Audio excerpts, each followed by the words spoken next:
안녕하세요. 뉴스반장입니다.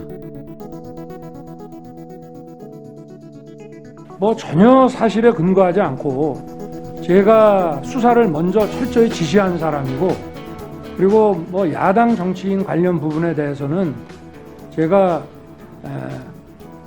검사장 직보를 받고 제19 감싸기라는 그 욕을 먹지 않도록 철저히 하라 하고, 가을 국정감사에서 문제가 될 수도 있다, 철저히 조사를 하지 않으면, 이런 얘기까지 했으며, 또 10월 16일에 그 김모 씨가 어디 언론사에 보낸 편지에 검사들 접대 얘기가 나와서 제가 그 보도를 접하자마자 10분 안에 남부지검장에게 그 김모 씨 등을 상대로 철저히 조사해서 접대받은 사람들을 다 색출해내라 하고 지시를 했는데, 도대체 무슨 근거로 검찰총장도 이 부실 수사에 관련돼 있다라는 취지의 발표를 했는지 저는 도저히 이해할 수가 없고, 중상모략이라는 단어는 제가 쓸 수 있는 가장 점잖은 단어라고 저는 생각합니다.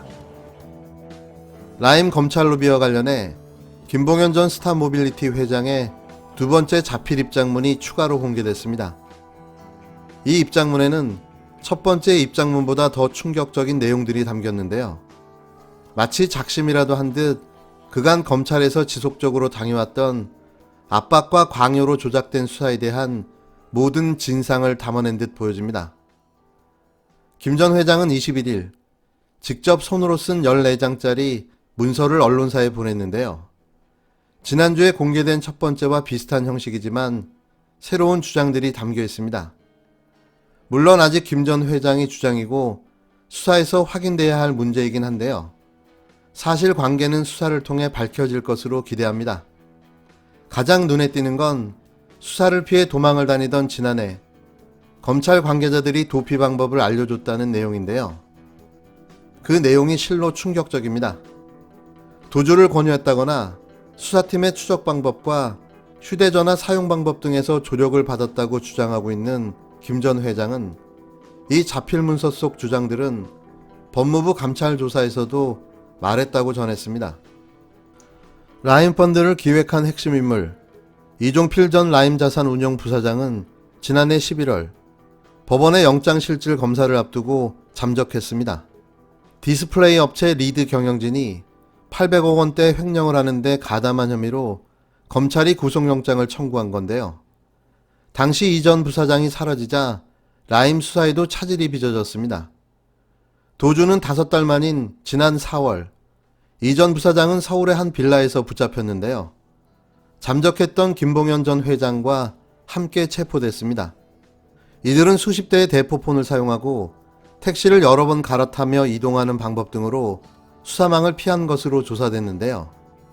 그런데 김 전 회장이 언론에 보낸 두 번째 자필 문서에는 이런 도피 과정을 검찰 인사들이 도왔다는 주장이 적혀 있습니다.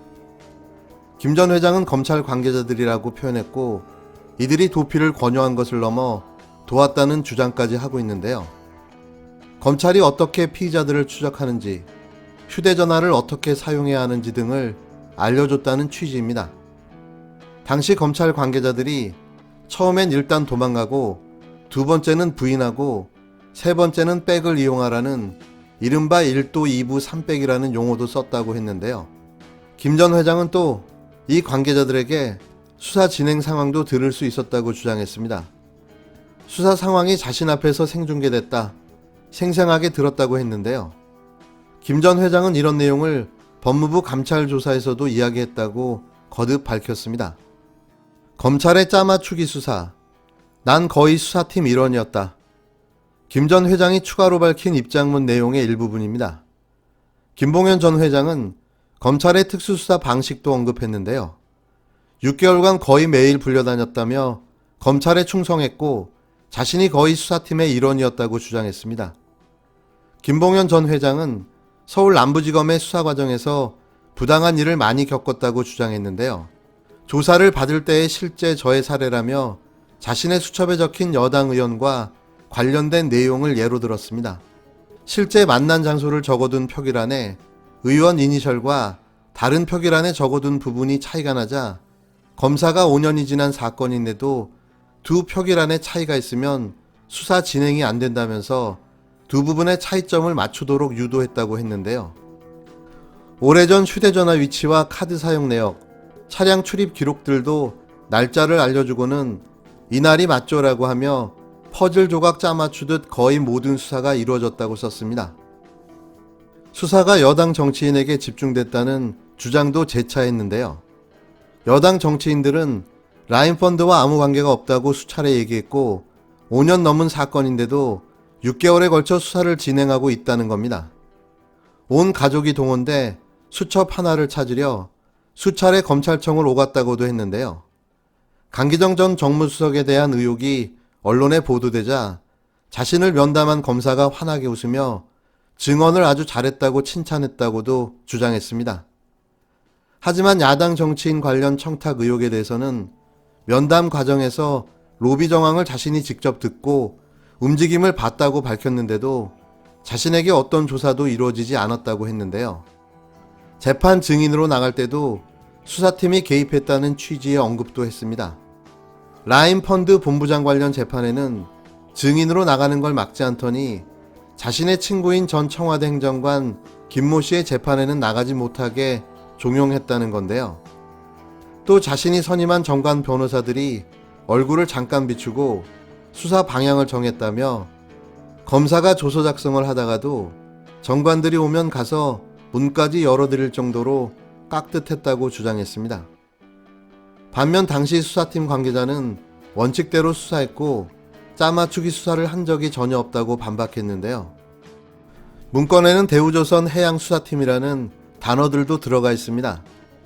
지난주 김 전 회장은 검사 3명에게 1,000만원어치 술접대를 했다고 주장했는데요. 이 검사들이 이 팀에서 함께 일했던 동료라는 더 구체적인 주장을 새롭게 내놓은 겁니다. 두 번째 자필 문서엔 검사 3명에게 1,000만원어치 술접대를 했다는 주장이 더 자세하게 담겨 있는데요. 김 전 회장은 이들이 예전 대우조선 해양수사팀에서 함께 근무했던 동료들이라고 주장했습니다.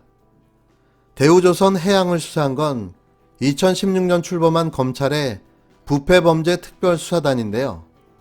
총 11명의 검사들로 구성된 이 수사단은 당시 검찰 최정예 멤버들이 모였다며 미니 중수부로도 불렸습니다. 김 전 회장이 첫 번째 문건에서 언급한 검찰 출신 A 변호사 이주영은 2016년 당시 이 수사팀의 주요 직책을 맡고 있었는데요. 김 전 회장은 두 번째 자필 문서에서 2019년 7월경 A 변호사와 함께 이 수사팀 관계자들인 검사 3명에게 술을 접대한 건 확실한 사실이라고 거듭 주장했습니다.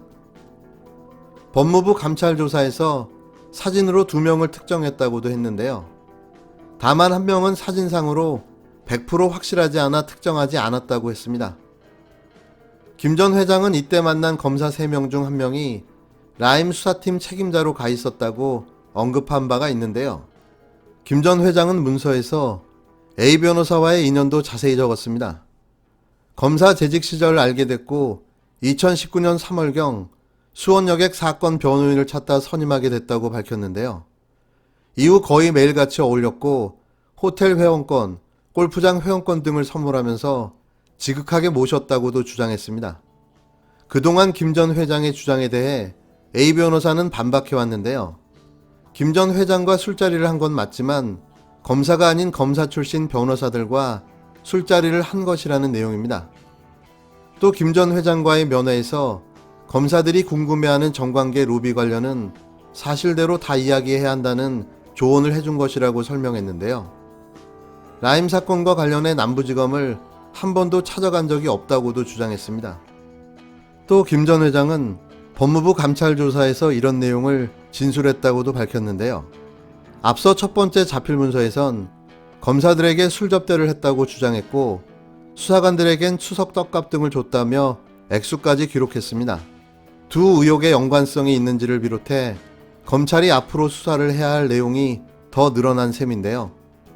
자신이 선임했던 A 변호사가 윤석열 청장과 각별한 관계였다는 것을 강조하면서 영향력을 과시했다고도 주장했습니다.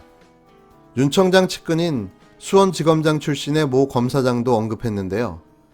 자신이 수원 여객 사건으로 당시 수원지검장 측에게 로비를 했고 실제로 영장이 한동안 발부되지 않았다는 주장입니다. 반면 당시 수원지검장은 영장 청구의 발부까지 이루어져서 문제가 없었다며 반박했는데요. 김봉현 측 변호인도 알지 못하고 누구로부터 김봉현 얘기를 들은 바도 없다는 입장을 밝혔습니다. 2차 추가 폭로 문서에서 가장 눈에 띄는 대목은 강기정 전 정무수석과 야당 정치인에게 직접 로비한 건이 없다는 부분인데요. 강 전 정무수석과 전달자로 지목된 이강세 씨가 직접 만난 것은 사실이라면서도 둘 사이에 금품이 오간 것은 본 적이 없다고 말했습니다. 다른 여당 의원들과 2016년에 만난 것도 사실이지만 라임 건으로 만난 것이 아니라고 밝혔는데요.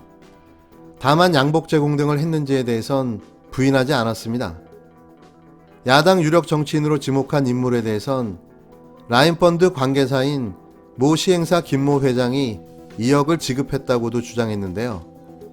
특히 실제 로비가 이루어진 걸 직접 들었고 움직임을 봤다고 적었지만 검사가 수사하지 않았다고 말했습니다. 계속해서 이어지는 김봉현 전 회장의 폭로전.